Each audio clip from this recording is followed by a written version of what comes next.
but not least on the panel, our handsome gentleman, Dr. Yeo, David Yeo, David Yew, immediately blends film, heritage, and food to explore identity.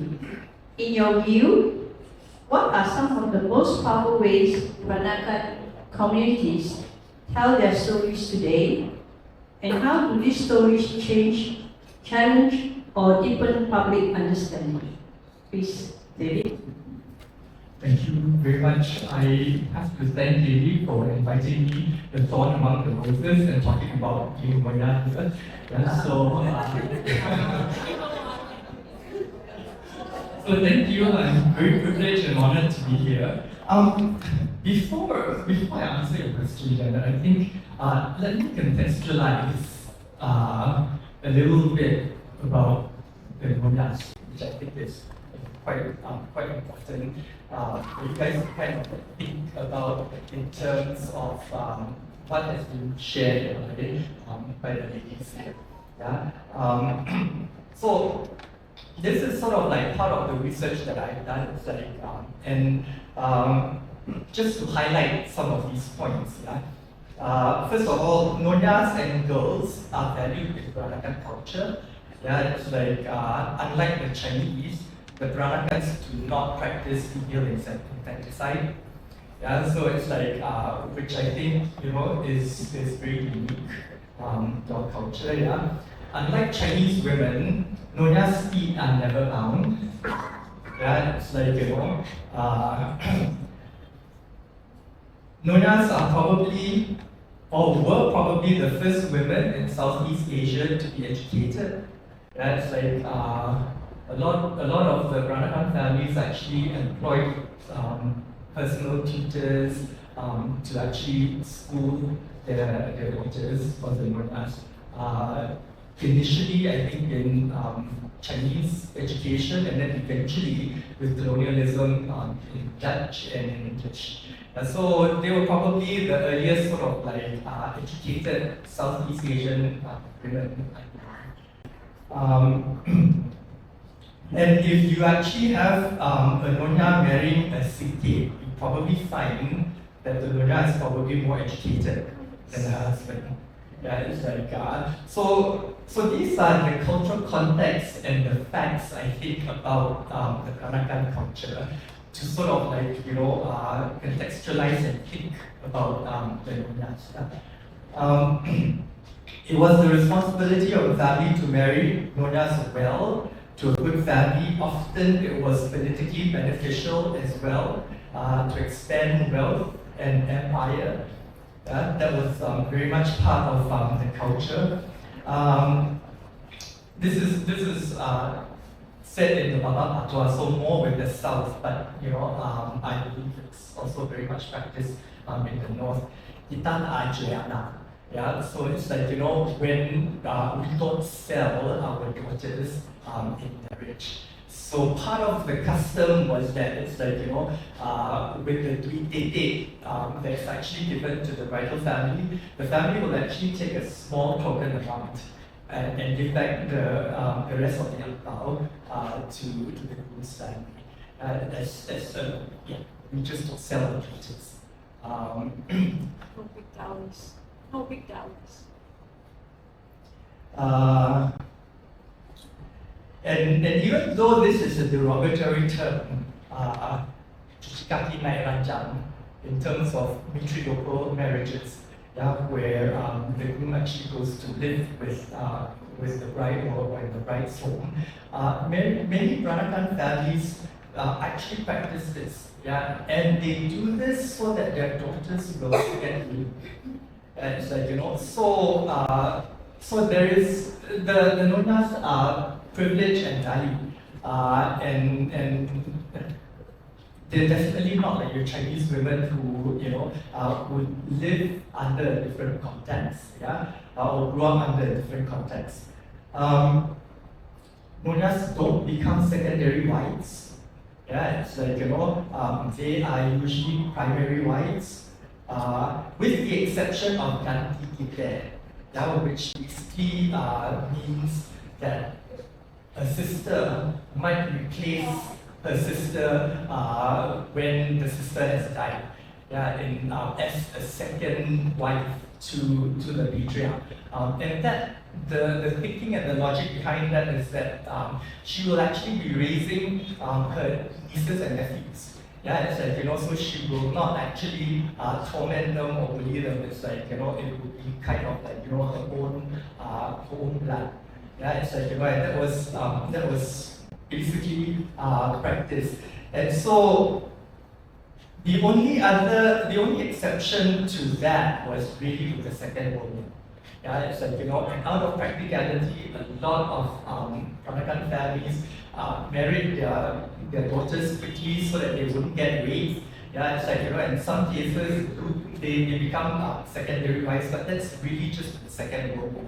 So this is a very sort of like specific privileged context that we're talking about. Yeah, it's like, so having said all that, it's like, I think it's also important to kind of like acknowledge that the Nyonyas actually upheld patriarchy in terms of the patrilineal tradition.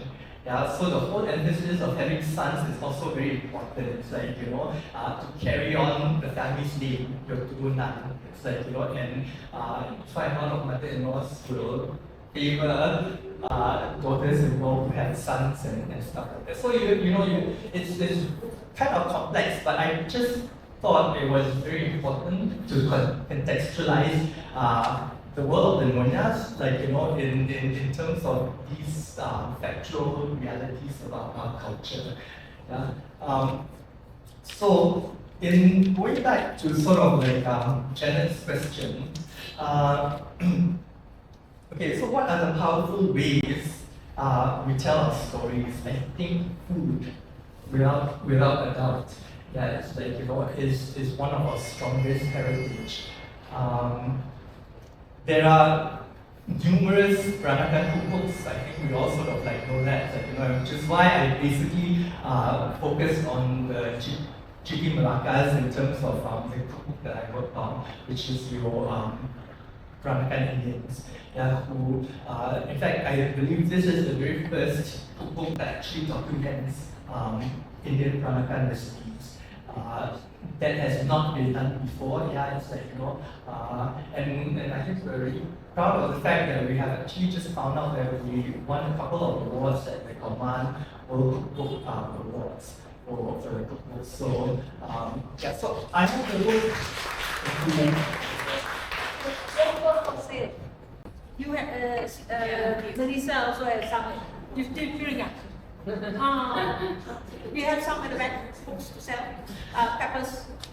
You can all. So yeah, so we've got sort of. I have brought a few copies of the cookbook for those who are interested. If you want to buy them, it's like, I think Pepper has other stuff, so you can sort of like check that out later. So food is one big part of the culture, which I think is very strong. The other thing I think would be your colorful Nyonyas. Yeah, it's like the colorful Nyonyas in terms of the stories about the Peranakans, and I think the testament to that is Emily of Emerald Hill. Right, it's like, in terms of yes, the play that has been almost, I think, every year performed in Malaysia or Singapore since the 80s. Yeah, Emily of Emerald Hill, and of course the Little Nyonya that came out after that. It's like, that has given the Peranakan culture a lot of visibility. So having sort of like said that, my concern right now is also, biggest concern is the commodification of the culture. Yeah, that there is a lot of commercialization that's happening, and it's a paradox because on one hand it gives visibility, and then on the other hand it's like, there's a lot of inaccurate stuff that is being perpetuated as well. One of my pet peeves is blue rice. Yeah, it's like, that is touted as Peranakan these days, which I've never had blue rice growing up in the Peranakan kitchen. Yeah, it's like, we only stain our pulut, which is glutinous rice, blue for desserts. Right? It's like, so nasi kerabu is a Kelantanese thing. It's like, we do nasi ulam and we don't stain our nasi ulam blue. I had a friend who came over for nasi ulam and he's going like, how come it's not blue? I said, it's never been blue.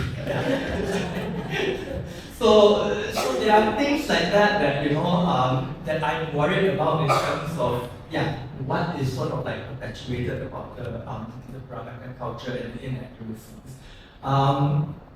I think I'm gonna kind of like just end here and then like then we can maybe open up more questions and whatnot from here on. Yeah. Thanks, David. I think what David pointed out is like, even in the early days, the Nyonyas were empowered, from the day, so then, like what David said is that normal Chinese family, apart from the planet, they actually don't like baby girls, yeah. So that they say that if you have a little girl, it's just like having a basin of water and you just throw out out the door. So and also Nyonya girls and ladies are very, very strong, powerful, but yet in all that way they are this gentle, demure, sweet Nyonya. Yeah, I mean, you can see that the way they dresses, the way they talk, the way they walk.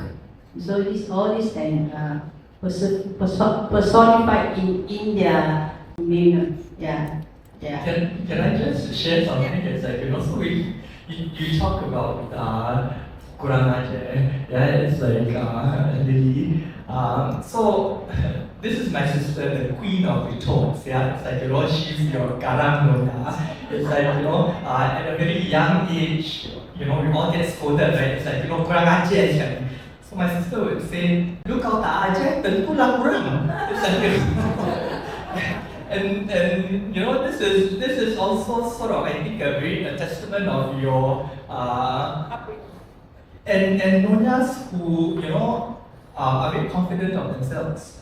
Yeah, it's like who don't take nonsense. It's like and it's usually the babas that are head and the quiet. Yeah, thanks, David, for sharing.